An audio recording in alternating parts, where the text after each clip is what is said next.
Hey y'all. Did I do the chat right this time? Because I remember before I had accidentally done it to where it was children only. Oh no. I forgot to check that actually. Imagine just the chat full of children. Like, what is this? What's going on? Well, no, when it's in children's mode, it won't let you chat. So the first couple of lives, chat was like in the Discord, LOL, what is happening? And I'm like, I don't know. Okay, Reed's here, Mama's here. Okay, so chat is good. Hey y'all, welcome. Hello. Okay, so now that we know chat is working, I gotta keep remembering to check that. Anyway, hi, hello. I am Scotty Oakenlake, and welcome back to our live series, where we are meeting the makers that will be joining us at NorseForged Gathering 6, which will be held in New London, North Carolina at Camp John J. Barnhart. The event will be May 22nd through 24th, and it will be a immersive camping fantasy experience with all the bells and whistles, all the fruit roll-ups, all the fun, festivities, fairies. Yeah, let's go. I'm so excited. Yes. And so it is my pleasure to introduce Red from the Red Witch. Yay! Hi guys. Round How of is applause. everybody today?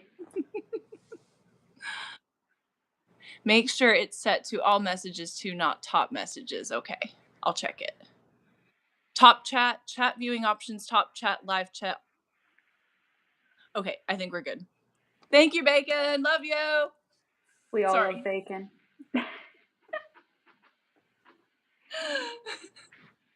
Yeah, I'm not good with technical stuff, so I'm just gonna leave this all to you. We got this. With Bacon, we got this. Now I want bacon. I bet you anything she does too. Probably, yeah. I'm also adding her as mod. Thank you, Bacon. Love you.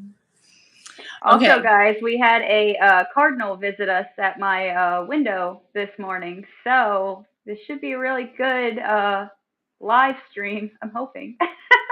Yay! Good luck, Cardinal. Yes. Good luck, cardinal. All right. So you are Red of the Red Witch. And Yes. why don't you introduce yourself to us? Tell us all about you. Hi guys, I'm Red or Sigan as my D&D character name, or you can call me by my first name, Gage. Um,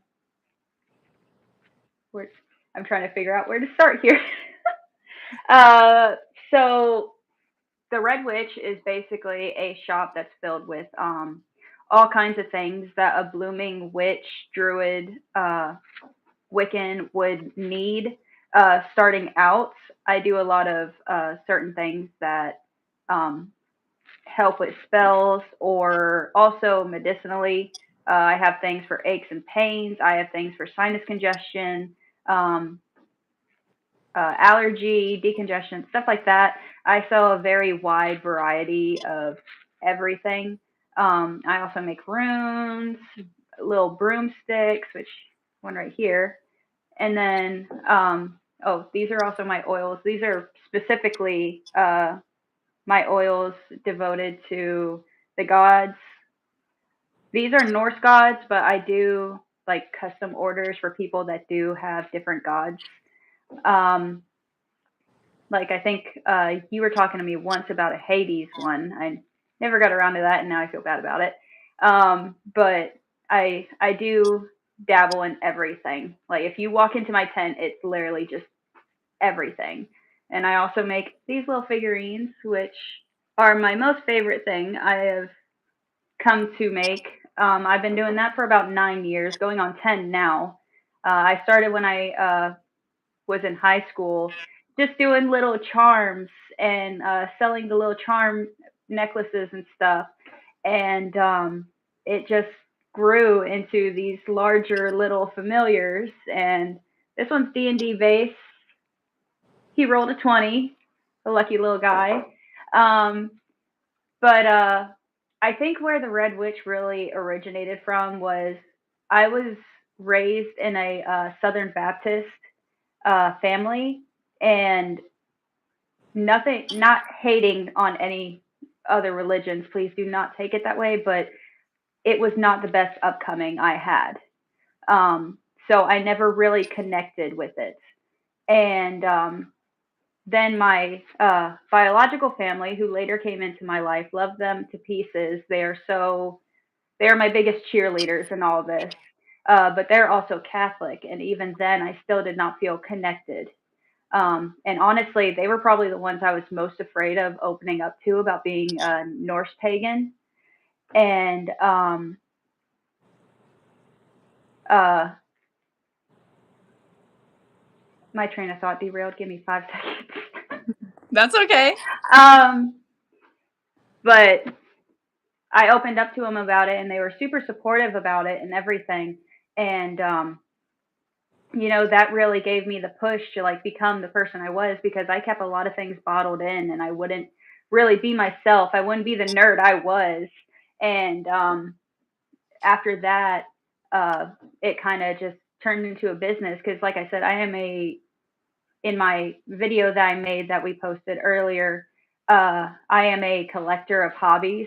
I do everything. Like in my family, my grandmother, she she sews, she knits, she crochets, and then my mother, she makes the cups with the SVGs on it. The and So I kind of like do what they do as well, but at the same time, I have my own little niche.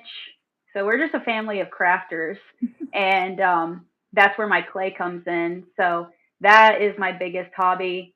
Uh, but I've been doing stuff for as long as I can remember. And honestly, I started the Red Witch by going to powwows, because I'm also Native American. And after that, everyone started asking me, "Hey, do you have a website? Hey, where can I get this stuff again?" And that's when I started opening up to go into craft shows and everything. And that was great, but I didn't really. It wasn't the community I was looking for. And then I finally did my first Ren Fair, and I was like, "This is it. These are the people that I love. These are the people I want to be around." And it just went from there, from finding Ren Fairs. Even now, it's still hard for vendors to find Ren Fairs, especially living in Tennessee. But that's where I clicked. That's where I found the people that I love. And I also have a great community of other witches. Big shout out to them if they're in the chat. I saw Evangeline. I love her half to death. But they are my biggest supporters as well. And that's kind of it. Like I love the support. I love everybody that has shown me the support or has bought from me in the past. Yeah, there's Evangeline. But uh yeah, I guess I'm kind of word vomiting right now. I don't know if any of this is making sense to anybody in the chat, but that's my life. I have puppy dog energy, golden retriever energy. I am all over the place. Um So, but yeah, that's kind of my life without getting too personal. I mean, I just started playing D&D. Finally on the bandwagon with everybody else. I found this wonderful group, and they are absolutely amazing. We're all a bunch of goofballs. But so I play as a half elf druid rogue, and she isn't me. Let's put it that way. Like golden retriever energy, and then there's Sigan. She is one of those that she loves her party, but at the same time, she's not going to tell you she loves you, and she is not going to show it. She I think in our first campaign, it was more like a practice campaign. We were getting attacked by a bunch of kobolds, and one of the kobolds tried to steal from Sigan, and the first thing she did was form a flame in her hand and was like, how dare you? Like she's not to mess with, and it's gonna be fun because I'm gonna try and cosplay her at the NorseForged Gathering. So it's gonna be awesome. I'm excited. That is awesome. So And no, I follow your train of thought because it sounds like even from a young age you had a lot of different influences that you used to develop your business and your craft. And like, y'all, she's not kidding. Her booth is incredible. There is so much to thank explore, so you. much to see, and handcrafted, like amazing things. And you were just talking to me about the different tinctures. So I'm curious about a couple of things because I know we're going to get into your business, but the little teacup dragons that you call familiars, I love that because each one of them comes with a little certificate of adoption Yes, too. Is yes, they adorable. do. Yeah, because that way everyone has their own chance to like name them. Because everyone's like, well, what? I've had a couple, not everyone, but I've had a couple of customers ask, like, well, what's their name? And I'm like, you name them. You're adopting them, so it's your choice to name them. I mean, like, if you want to name him Spike, name him Spike. Like, it's up to you. Yeah, I love that. So but then also let's see, you were talking about hold on, now I've lost my train of thought because I was going to ask you another question. Okay, so we were talking about the different tinctures that you make.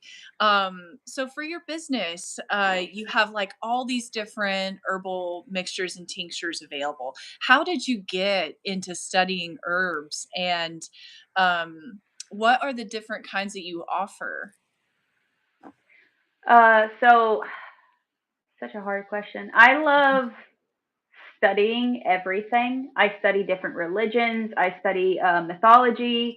Um, like anything that I find interesting, I will go on a full rampage study session with it. But golden retriever energy, yes, Yeah. yes, the golden retriever energy is there today. But anyway, I used to go on a lot of hiking trips and everything like that, and I'd go hiking and everything, especially after my divorce, and that was my one way to help myself out of my divorce about 3 years ago, 4 years ago, I think now. Um, but I would go on hiking trips and everything, and I'd see different plants and everything, and I'd be like, "What is that? Like, what is that? I want to know what that is." So I started buying a bunch of books because I don't really study off the internet. I don't trust the internet. So I started buying a bunch of herbalist books and everything, and apothecary and everything, and that's when I started really getting into it and studying and basically self-taught myself all these different plants and everything. And yes, nature is healing energy.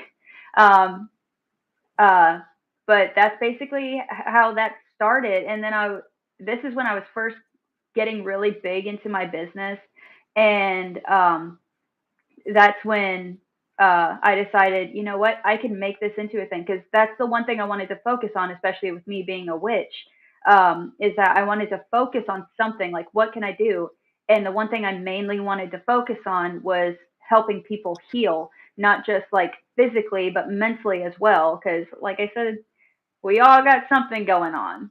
It doesn't matter what it is. We all got something going on, whether it's anxiety, stress, depression. We all got that. We all need that mood boost. We all need that energy cleanse. We all need that spiritual healing, and that's when I started doing more spiritual research into plants as well. And that's when, like, Native American heritage and stuff comes in as well, because they have a lot of beliefs with plants and nature and energy as well.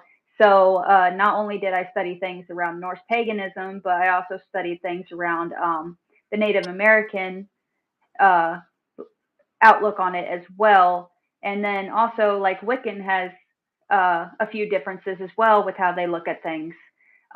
So that's one main thing that I made sure to pay attention to, is things that were similar and things that were different.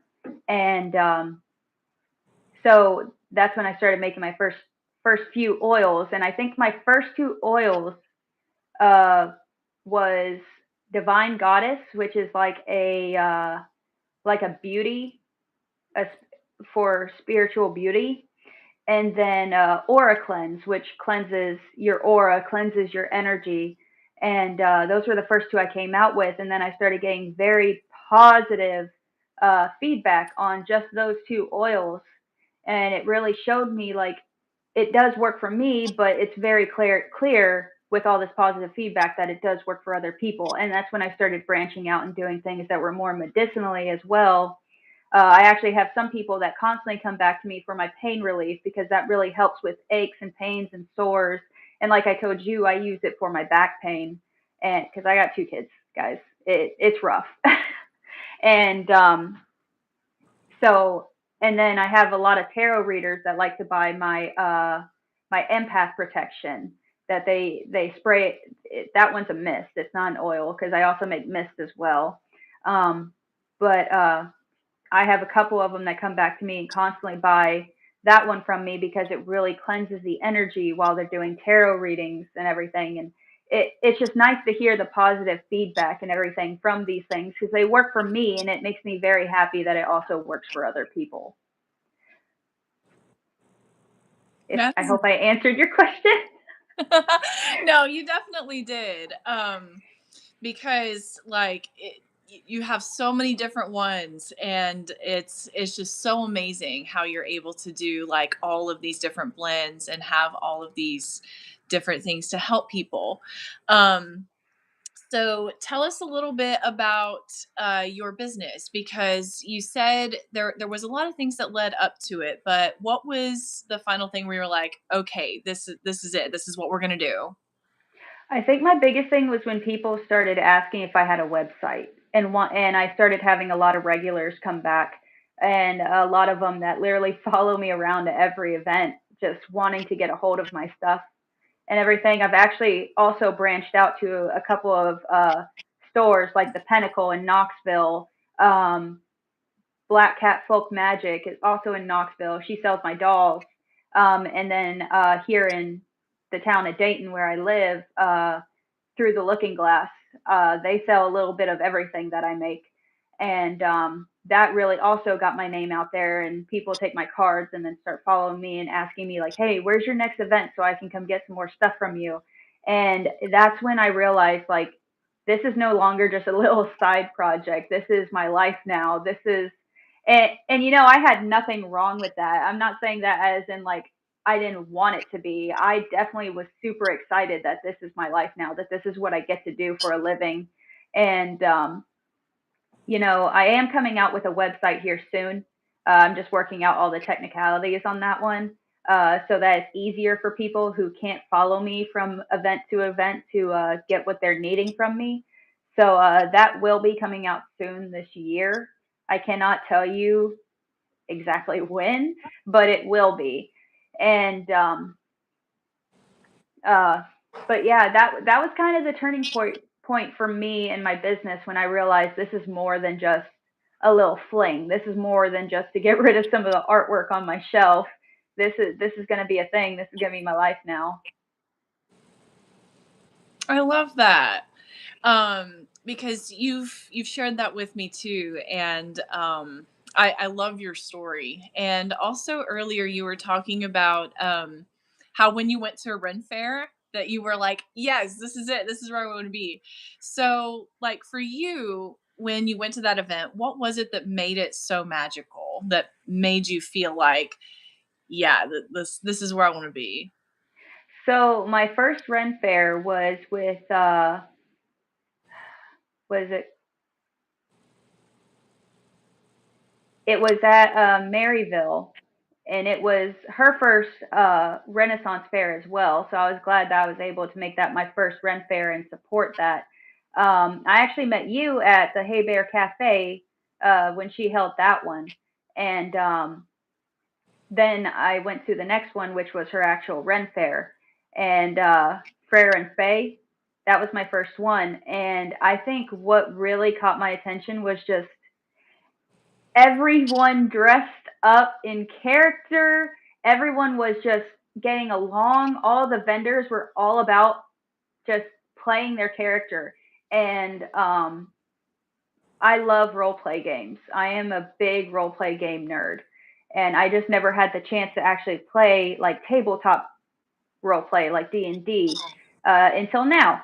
But um, but that was my first Ren Fair, and honestly, that's when I also met a whole bunch of wonderful people like Volraven Forge.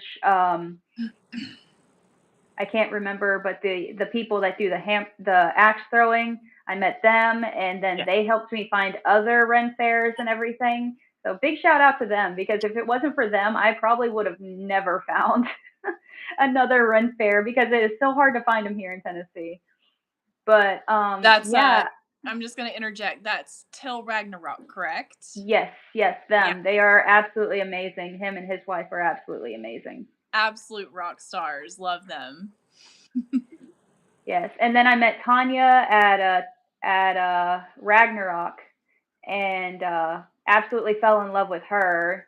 Norse Fox Creations. I absolutely fell in love with her, and that's how I kind of got more introduced to Norse Forge. Because last year I wanted to do Norse Forge, but I didn't have the funds, sadly, around the time that I found out about it. But I found I talked to her about it and found out that she helps with it, and that's when I was like, I want to get in next year. Please help me. And she did everything in her power to make sure that I had my application filled out and everything. So really big shout out to her. I also got Asmund from her, my beautiful boy. Some of y'all have probably seen me wear him before. I also get, if y'all have seen my altar cloth online or in the past video, here on YouTube. I also get my rabbit pelts from her, and I trust her with her furs because they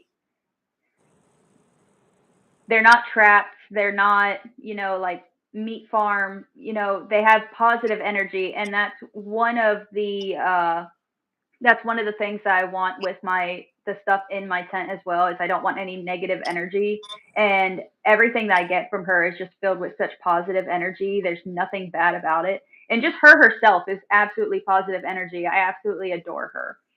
So, um, but yeah, I think what did it for me was the support from the other vendors.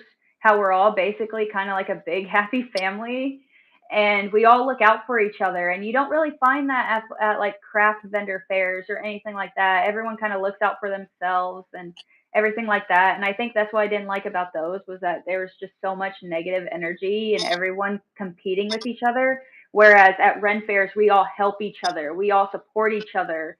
Like there's a lot of vendors I've went around and bought stuff from just because absolutely amazing artwork.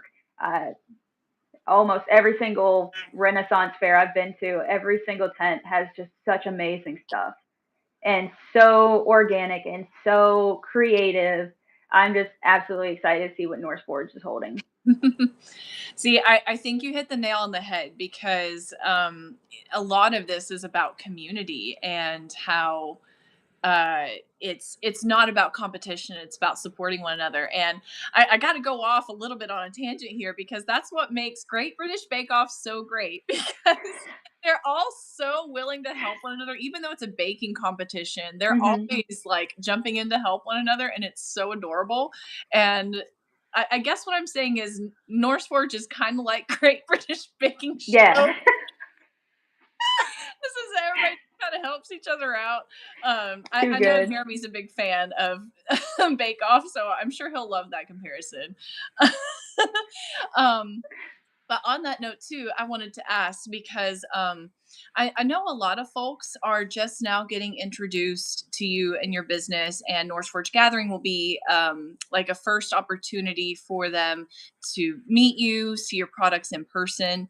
Hmm. As far as customs go, and I know you're working on the website, but in terms of customs, if someone wanted to have a custom order for you, so for example, like a custom dream catcher or a custom dragon, um, can they do customs with you? And what does that look like? So yeah, I don't really have anything super professional set up with that. I kind of just tell people if you are interested in a custom, please reach out to me. I mean, I have email, I have Instagram, TikTok, Facebook. I check them all every single day because my business is all over social media.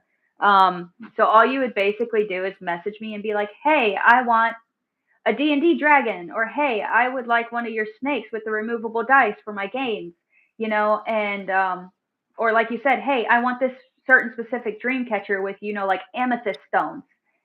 At that point, I would take your name, your number, your address. Usually if you live near me, I will do like a drop off so we don't have to worry about like shipping or anything like that. Um, but normally, yeah, I would take your name, your number, your address, all that important information, and then I'd take a big description of what you're wanting to make sure I get exactly what you want. Like, say you want a dragon. Okay, do you want a mushroom head dragon? Do you want just a regular dragon with horns and crystals and spikes and stuff? Do you want a horse? Like it's up to you. It just tell me, do you want it standing? Do you want it laying down? Do you want it like tell me every little detail of what you see in your head of what you want, and I will make sure I get it to you exactly what you want. One other thing that I do that I have a lot of custom orders come in for is people's deceased pets. At that point, I would ask you, can you send me as many pictures of different angles of that pet as you can? And I think the first one I ever made was for my mother because she had, which was really close to my heart too. His name was Monster. He was an American Pit Bull. He was absolutely a sweetheart. He was there for the birth of both my children. He was basically the nanny. He was an absolute sweetheart, and he passed away due to old age and cancer. And so it was a big turning point for me when it came because that's when I started it was doing that one. It was a big turning point for me because I realized how special something like that would be to someone, and it actually made me cry when I did it. Uh, I'm a big empath, so I can feel things a lot of other people can't feel, and so I could just feel the energy from this piece that I just made for Monster. And I gave it to my mom. And crazy enough, she had a little jar uh, with his fur in it, and it fit right in the curve behind his elbow, like it was made for him. And it was very sad, a lot of tears, everything, but she was very happy, and she said that it looked exactly like him. Like I even got the little crook in his tail for her. Like, and I've done a cat for somebody. I've done two other dogs.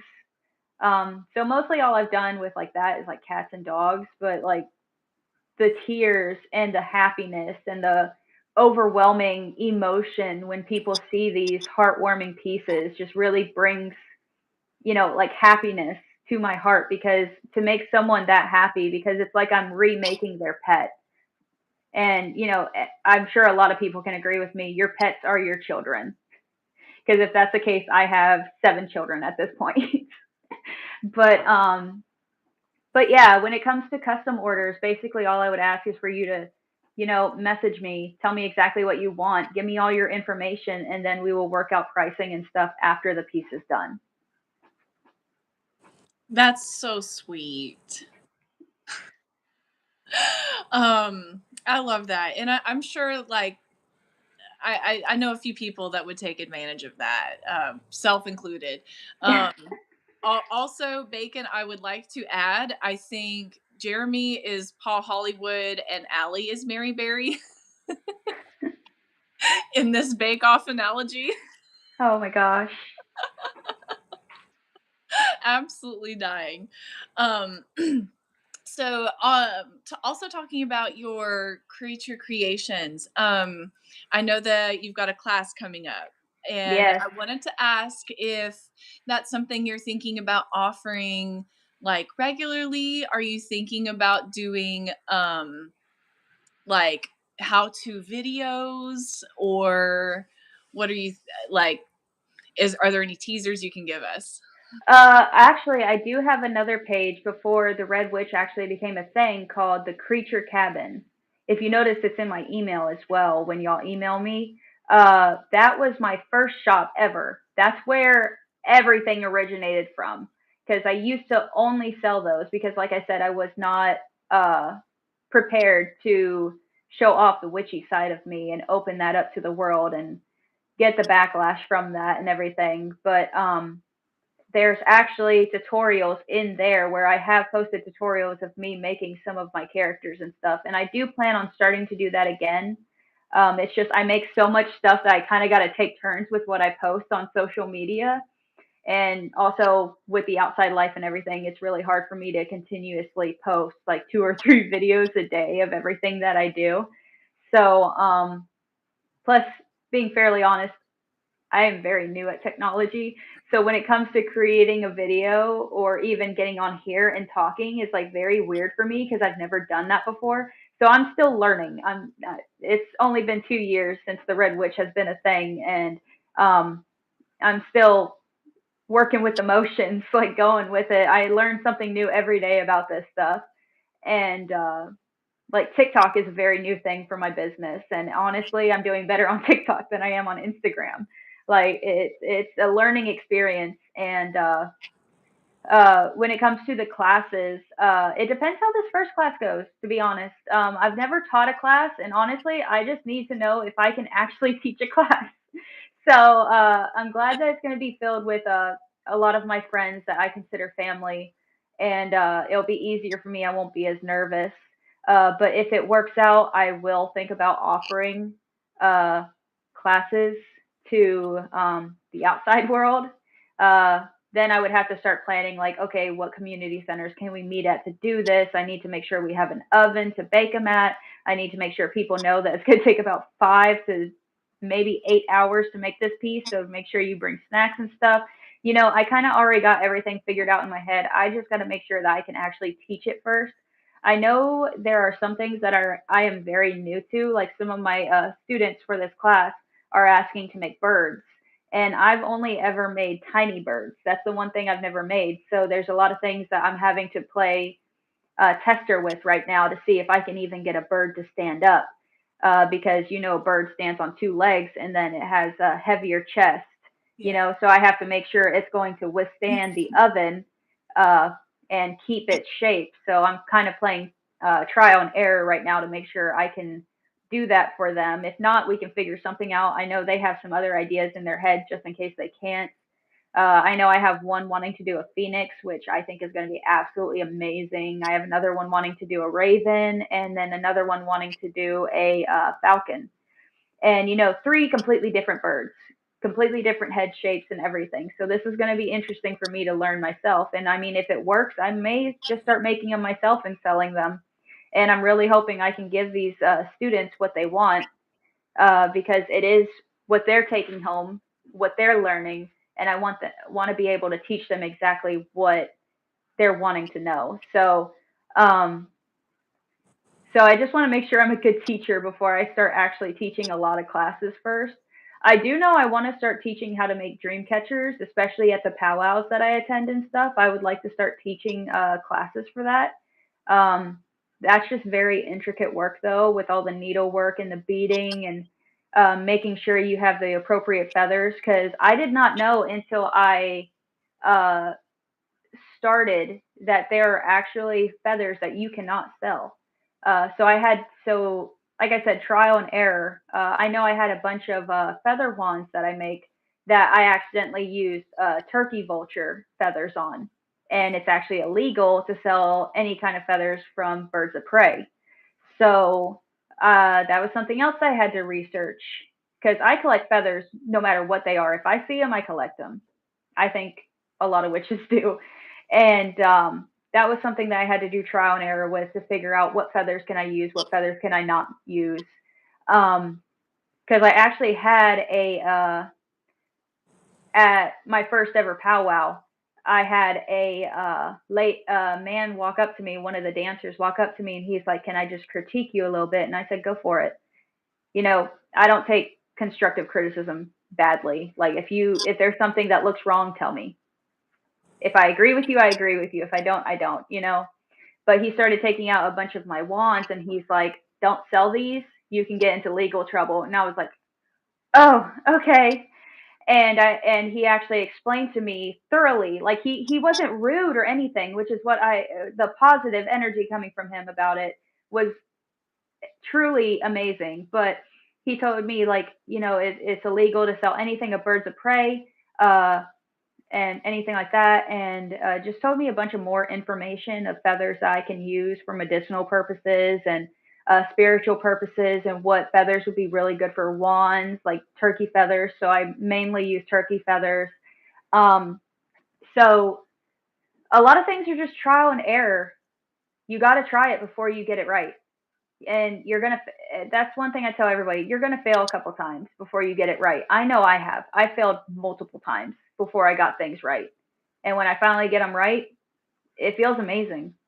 So I'm really hoping that this class goes really well, because I would love to teach more people how to do these things. uh, the creative world is huge. Anything in your imagination you can make, you just got to do it. I love that. And I think that the class is going to go amazing because you have so much passion. And that's where education comes from. When you're passionate about something, then when you go to share your knowledge, others will just learn it naturally. And I also love that you said that the students were challenging you in terms of like creating things. And then also the lesson from the powwow just shows like what a great community looks like when you share ideas, you're learning, Hmm. and that's such a beautiful thing. I love that. Yeah, I absolutely love that. It's just like back to the custom orders. If y'all have a challenge for me, send it my way. Like, I am not afraid. Give me a challenge. I love a challenge. What? Okay, I know this is, well, this is on the same topic. If you had like a dream project, like if there was something that you were like, I have not done this yet, but I would love to, what would be like your number one or your top three that you would love to try? Hmm. Because I know you're just getting into D&D too. Yes. So you're going to start learning the different D&D creatures, which I would love to see an owl bear. Honestly, yeah. Like, that is one of them. Now that you mention it, that is one of them. That's one thing that I really want to get into. I know there's one specific creature on Baldur's Gate that is a panther, but it has like this scorpion tail. You know what I'm talking about, right? Yes. Oh, what's it called? I can't remember. Someone in the comments right now.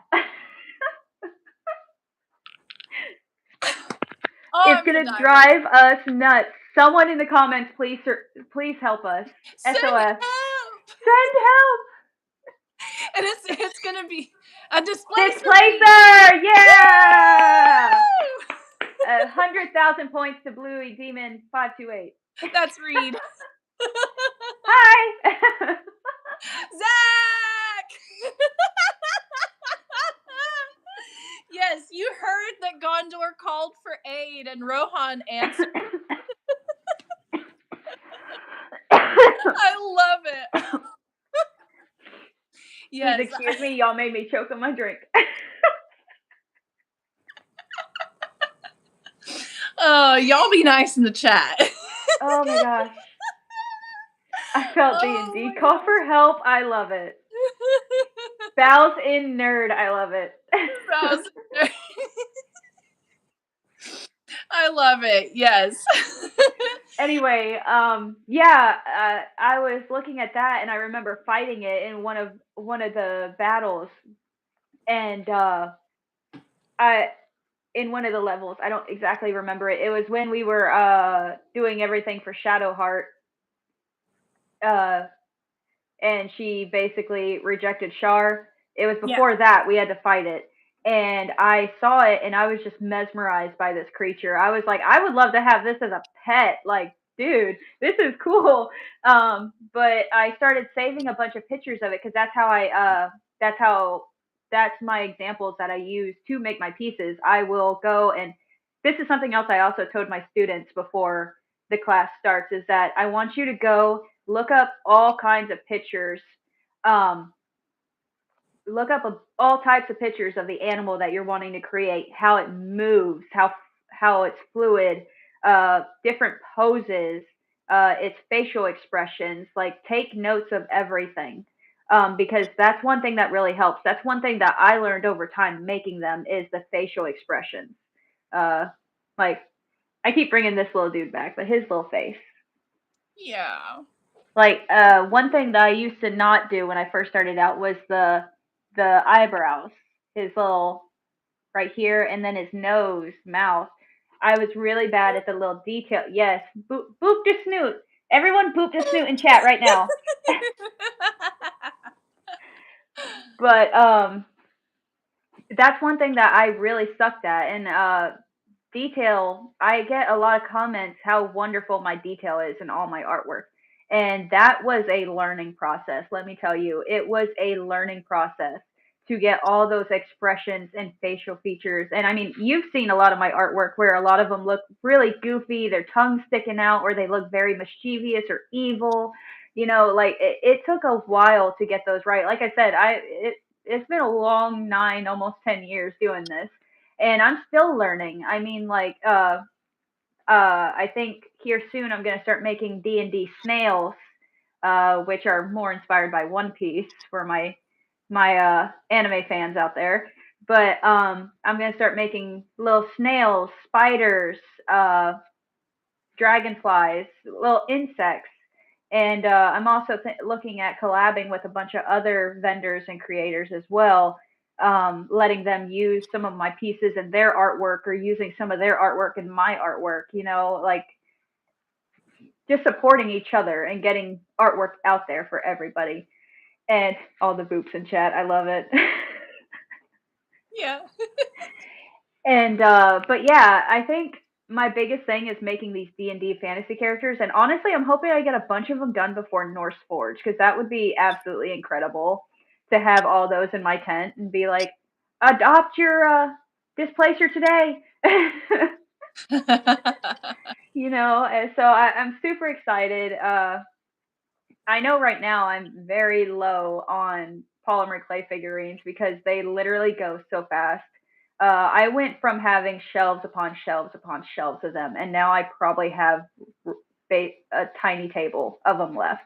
Like, it's definitely a process. And if you see me at one event and then you see me at a different event and I have the same exact polymer clay figurines, please do not judge me. They take time to make. They really do take time to make. Like, this one takes me about a week to make. So, whereas this one will take me 2, which is crazy, but it's because it's a standing piece. And standing pieces are more advanced than the cup pieces. So they take a lot of time to make, a lot of patience.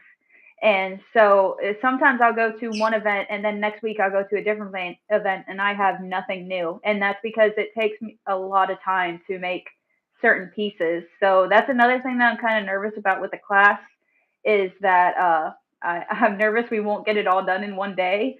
So we might have to turn it into a 2-day thing. I don't know. I haven't talked to the host for the event, the class yet. So I'm hoping we can get it all done in one day, but we shall see. But yeah, I definitely hope to do a lot more D&D characters, like little kobolds and everything like that. So now that you said that, that's definitely it. That's definitely it. I love doing fantasy creatures. I love doing fantasy creatures, so that definitely excites me. I love it. Reed specifically wants to know if there might be a mimic in the future, and Zach says dragonflies would go hard, especially if it was a dragon-headed dragonfly. Somehow I already see that in my head, and that's crazy. And then mimics, they're the treasure chests that they're the creatures that look like treasure chests, and they have the big tongue sticking out and stuff. Yes. I haven't experienced one yet, so that's why I'm asking. Please don't judge me in chat. I'm sorry. But yeah, I could definitely do that. I've made a treasure chest before for some of my pirate themed pieces with little treasure chests to go with them. So yeah, I can definitely see a mimic being in the future because I can definitely do that. If that's what you're asking personally, like DM me. Yeah, I know Reed's gonna be hung up on that mimic, but yeah. That is awesome. So I, I mean, there are so many things that make you magical. So for Gathering 6 coming up, we are just around 3 months away. So when folks come up to your booth, what would you like for them to know, and what would you say makes you magic? Uh, don't be afraid. Like, I have the worst RBF. I will tell you that right now. But please do not be afraid of me. Ask any questions you have. And even if it makes you feel any better, you can message me beforehand and ask questions. Um, but usually when people first walk into my tent, I'm like, hello, how are you today? And just like positive energy. I push my positive energy at them. And I do have a lot of people that come into my tent and they're like, uh, your energy when I walk in here is just so amazing. The energy in your tent is so amazing. That's what I want. I want people to come into my tent and be interested. I want people to come into my tent and uh yes, it is valid. um but uh but I want people to come into my tent and feel welcome to be there. It is a safe space for anybody. No questions are judged. No questions are wrong. Uh, I there's a lot of baby witches that come into my tent needing advice or anything, and I think there was one coming to me one time, and she was asking about a love spell, just starting out witch, and I'm like, no, no. You first starting out, you do not need to start a love spell, and then going from there, I would give her different examples of what spells she can do starting out, what's safe to do starting out. Otherwise, they would backfire really badly. Um, but I want to give a lot of positive energy to anybody that comes into my tent. I know I'm also going to be doing smudge cleanses for anybody that may be having a tough time emotionally. This will help calm those nerves. It'll help cleanse your aura just a little bit. So I'm hoping people are interested in that as well. I'm also trying to look into doing my. I'm still practicing with this one, but I'm also looking into hopefully being able to do my Elder Futark dice rune rolls for people and doing those readings for people as well while I'm there. So I definitely want people to feel invited into my tent. I definitely want people to be in there asking questions, interested in everything. I just want positive energy, and that's what I want people to take from my tent when they're there. Yeah, absolutely. And one of the things that, if you'd like to talk about it, that you were planning to offer, you were talking about the ener, the energy cleansing. Um, because one of the things about the gathering is how exhausted you can feel because there's going to be so much to do, so many things to see. It's going to be a warm. I don't know if y'all heard that. The bird's agreeing. He's agreeing with you. He That's needs a smudge cleanse. That's not the bird. That's my husband's Oh, ringtone. It's going beef.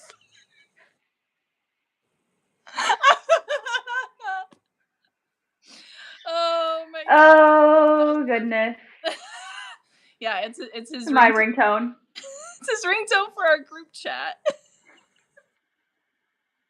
Oh Um. my gosh. Anyway, so those of you that are joining the gathering for the first time, the end of May is a pretty humid point in the year. And like I said, there's going to be lots of things to do, lots of interactions. So if you're feeling a little down, can you share with us what an energy cleanse would look like?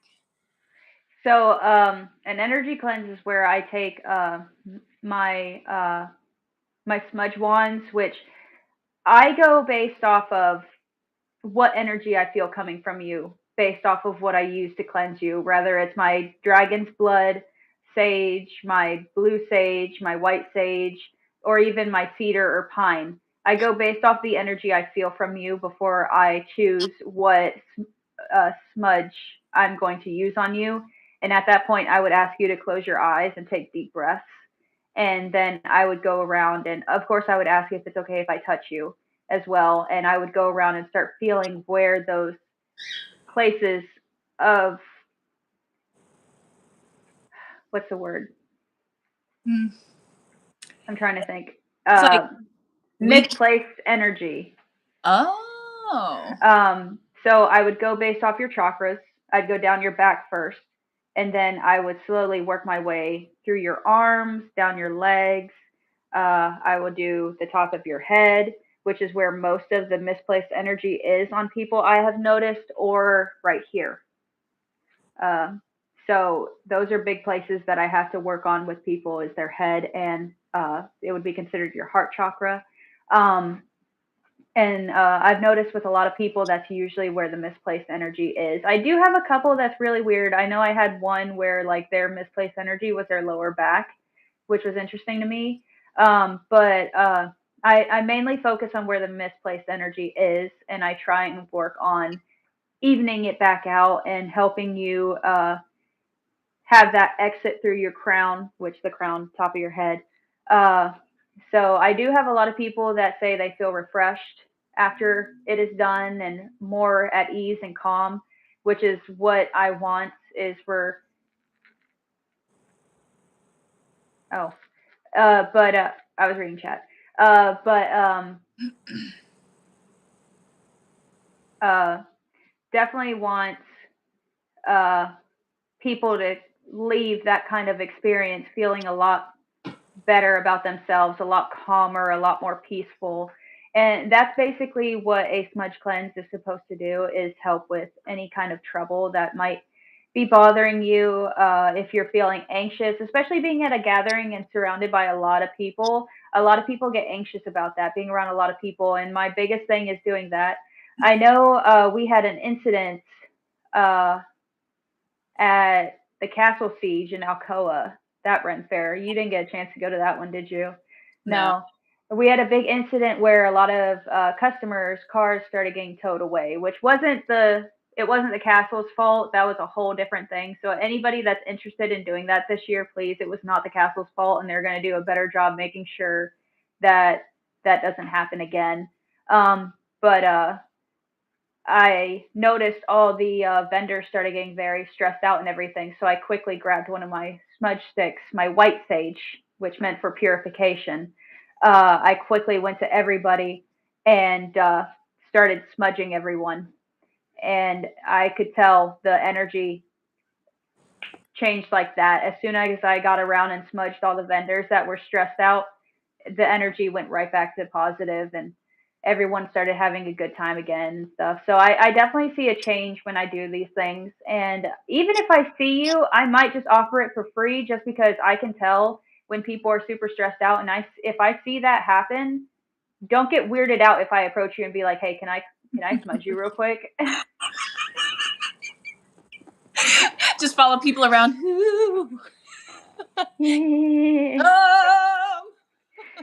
So yeah, I know definitely for I know for the gathering, I'll definitely be doing my smudge cleanses. I still don't know for a fact if I'll be doing my dice readings yet. So that is definitely something I'm still working on. So I can't promise that to anybody. But those are more meant for my Elder Futark runes, which is something I also sell. Uh, but um, I use them for myself personally, but I would like to start learning how to do it for people specifically. So I think for my next few markets before the gathering, I'm probably going to offer them for free to people so that I can practice. And if I get pretty good at it, doing it for other people, because I can do it for myself pretty well, but I've never done it for somebody else.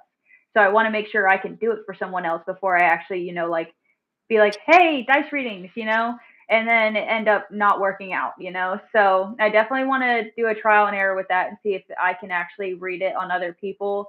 But dice reading is a little bit different than tarot because, of course, you're not using cards with this. You're using the Elder Futark rune system. So basically, what you would do with that one because I'm sure that's going to be your next question, so I might as well explain it.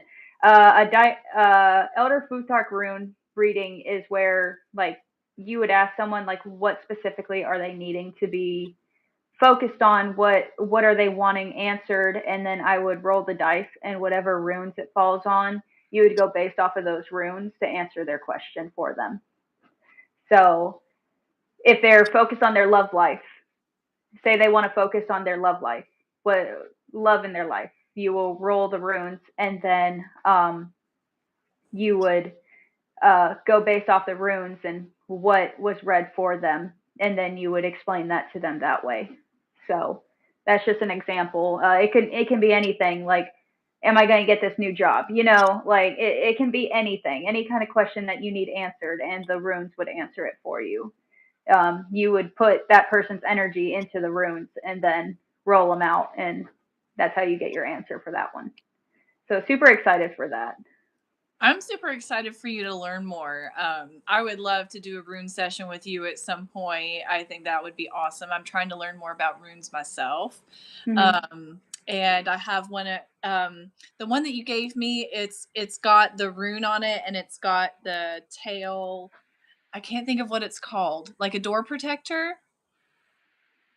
Doorway protector? My Valhalla ladder? Is that what Yes. it is? Yes. Yes. Yes. That is a Valhalla ladder. It offers protection and abundance into the home, and then whatever rune that is carved into it also offers that into the space as well. You can also add to those too. I do sell those guys. The thing she's talking about. Um, you can add to them, like if you go on hiking trails and stuff like that, you can add like extra sticks to it, or you can add beads to it, you can add your own runes to it, feathers, flowers, dried herbs, anything that adds energy to the Valhalla ladder itself um, is really good for it. So, and it also puts your own energy into it. So That's awesome. Bye, Zach. bye. um, So that is amazing. I'm so excited that you're going to be joining us for NorseForged Gathering 6. Yes. Seriously, you guys, really, really awesome human. I absolutely adore you. And can't wait for you guys to shop her wares in person because she just has so many amazing things. So at this point, chat, if you guys have questions, go ahead and send them her way. And specifically Tiny, I cannot wait for you to meet her. Tiny is one of our gathering people, and she's an absolute baller. Absolute top tier, absolute goddess. Yeah, I do know for the gathering I will be trying to dress up as my D&D character. So that's going to be super exciting. I know a lot of the Renaissance fairs I kind of wear the same stuff all the time. But for this one I'm going to try and branch out. Like I know I'm going to dress up as like a Assassin's Creed character for one day, and then I will dress up as the Red Witch for another day. And then the third day I'm definitely going to try and dress up as my character from D&D because it is 3 days, right? I Yeah. am correct on that. Okay, yeah. Friday, Saturday, and Sunday. Okay, good. Got it. I'm very new at this, guys. Don't judge me. No, it's totally fine. Let's see. Did I have questions from earlier? Oh gosh, I'm literally like right across from me. I have the Skyrim deck that I got from you. Um, I remember I sent it to our chat one time, Tiny, but this is the person that I got the Skyrim tarot deck from. I'm And- also going to be soon selling World of Warcraft tarot decks. I think I have some for Lord of the Rings, and then I also have some for like Nightmare Before Christmas. So I'm super excited. I'm trying to make sure I have tarot decks for any kind of specifics that people want. I do have Oracle decks as well, and then I also have some Elder Futhark rune guides where they're little flashcards that have the runes on them, and then it comes with a little sheet that explains what the runes are for and what they're meant for. Mhm. Skyrim deck, you say? Yeah. Hold on. Ugh. I'm gonna reach it.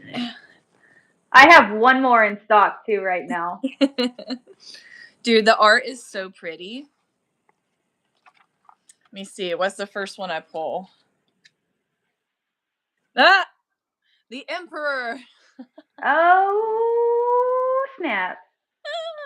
I don't know what the Emperor means, but I know he got blasted. He got Baja blasted. Yeah. Guys, there's a ladybug. All Oh, kinds of little good luck Jerry! animals are visiting me today. You've got a Jerry! Yes, I am twinning with High King Torg. Yes, absolutely. I do recommend this deck. I like the art is so pretty, and I don't know about you, but I've been playing Skyrim since it came out. Which did we talk about that video games? Not really. No, I mentioned it, but we didn't really talk about it, did we? But you're a Skyrim girly too, right? Yes, big Skyrim girly. Of Yeah. course, of course. Elder Scrolls, let's go. Do not tell me anything about Oblivion because I have not had a chance to buy it and play it yet. Same. Who's the best follower? Who's the best follower? Yeah. God, what's her name? Oh my God. I hated it because my first playthrough, she died immediately. Oh no! It wasn't Lydia. I hated it. We don't talk about Lydia, okay? Not in this group chat. Oh no. She freaking Lydia, yeah, honestly though. That's why we don't talk about her. I know, we don't talk about Bruno. It's the girl that you find in Whiterun. Is it Janessa? Janessa, yes. I freaking love Janessa. Like, she is my favorite follower. If you don't like Janessa, that's your preference, but I'm judging. Somebody, I don't remember if it was Reed or if it was my other friend Brendan, but one of them did not like her, and I'm like, what the heck? It must have been Brendan because Reed says she's awesome. So I bet it was Brendan because she's a great follower. Like, she hangs back, she does the archery, not like Lydia, who charges in and tries to fight 4 giants by herself. Listen, she pushed me off a cliff once, and I haven't let that down. I still hold a grudge, and I just ain't about it no more. And I am not a save scummer, so I didn't save. I didn't save at that time, and I went way back, and I was like, "Oh, I'm gonna kill her." So I ended up sacrificing her to Boethia. So I was done with her. I was like, "No, get out of here. You pushed me off a cliff. I'm sacrificing you to the gods." Poor Lydia. She deserved it. She pushed me off a cliff first. I mean, that's valid. She did throw hands first. She threw hands. Yeah, Lydia like a cat on top of the stairs. Yeah. Yeah, exactly. That's exactly how it happened. I was running and I stopped and I turned around and she didn't stop. And that's how it happened. That's exactly how it happened. And I hold grudges. I couldn't let go of that. Well, I don't hold grudges, but I held grudges against her. I was mad. Oh, yeah. I literally had to stop playing that night. I was so mad. There may have been times where I have abused the save, and when she was blocking a doorway, I'm not saying that I hit her with my sword, but I'm also not saying she didn't run into my sword, because she might have run into my sword times. I love it. Now, I haven't had the chance to finish Skyrim. Please don't judge me. Please, no judgment in the chat. We listen and we don't judge here, okay? I was playing on PS4 because I had a PS4, and we recently got a PS5. And we were trying, and my reason being, my PS4 took a crap. Okay, it did not play disc anymore, and I was like, well, I guess we're gonna be playing on PS5. So we tried to move all my information from my PS4 to the PS5, and for some reason, it did not have any of my content from Skyrim, so I had to restart it. So I'm in the process of restarting that, so it sucks a little bit. That does suck. Oh my gosh, because I was holding my breath when I did that data transfer over to the 5. Because one of the games that we all love to play is Ghost of Tsushima. Mhm. If you haven't played that one is based on 17th century Japan when they were invaded by the Mongolians. Oh, And that's cool. yes, it won several awards, if I'm not mistaken. And it plays similar to Assassin's Creed, but Oh, anyway, Assassin's Creed. uh, Clap in yes, the chat. round of applause for Assassin's Creed. Yes. uh, um, Defeat the Altair. yeah, but that's why his Did range. I say that right, or did I completely butcher it? Please, someone Sushi, tell me. we call it sushi rolls because Yes. sometimes we like if I'm doing voice to text on my phone, if I say Ghost of Tsushima, it will never type that. So we say Ghost of Sushi Rolls. So it will understand what we're talking about. I love it. I love it. Oh my goodness. All right. Well, last call for any questions, comments, um, before we head off and go be queens. Yes. Baldur's Gate, though, we Yeah. still got to play together. I know. I was trying to think of a character because one of the ones I've never played a paladin really. I've played with a paladin, but I've never played paladin myself. Because I think you were talking about druid, right? Yes. Which is funny because you can't really play as a druid rogue. So that's the one thing that I did in my D&D campaign because I just think the two together are absolutely amazing. You have the stealth with the short bow and the short sword, whereas with druidcraft you can turn into an owl bear and you can use magic. So I think the two together make a really strong build. Uh, and honestly, my you've seen my character sheet, like it I'm a boss. Like my character is an absolute boss starting out. I am super excited. I get to play this Tuesday, so I'm super excited to do my actual like an actual campaign. So super excited. But in Baldur's Gate, I play as a druid half elf. I always play as an elf. I don't think I'll ever play as anything else. I was interested in playing a tiefling, but I don't know. I just do better as an elf. So I think if we do a playthrough, I think I'm going to play as a drow because I've played all other elves except a drow. So I think that's new for me. So that's probably what I'm going to do. Yeah, I'll be curious to see if they have any interesting bonuses. Yes, Yeah, yes, excited. I'm Now my excited. big question is, do I want to play as a boy or a girl so I know who I can romance? I'm sure I they're all cannot tell different. you. I was romancing Will in this one that I'm still playing right now. I'm almost done. Mhm. But I'm romancing Will and then I've been romancing Will for a minute. And out of nowhere Halson jumps in, Daddy Halson. Oh, chef I kiss know. that man. And he starts hitting on me. And I was like, well, Will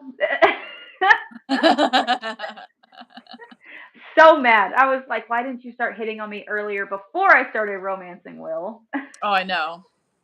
That's what's terrible about being an empath, guys. Like even in video games, I cannot do it. He's like, he gave me attention. I will love him forever. Yeah, exactly. Golden retriever energy. Big time. Big time.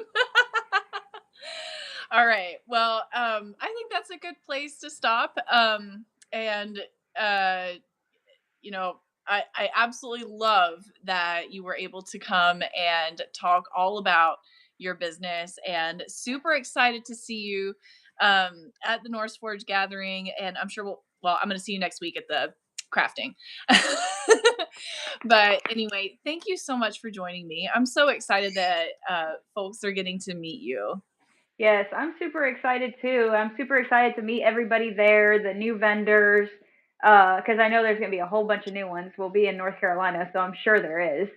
And all the familiar faces. I can't wait to see Tanya again. I'm excited to meet the host of NorseForged. Like I've been watching their videos for years now, so I am super excited to meet them.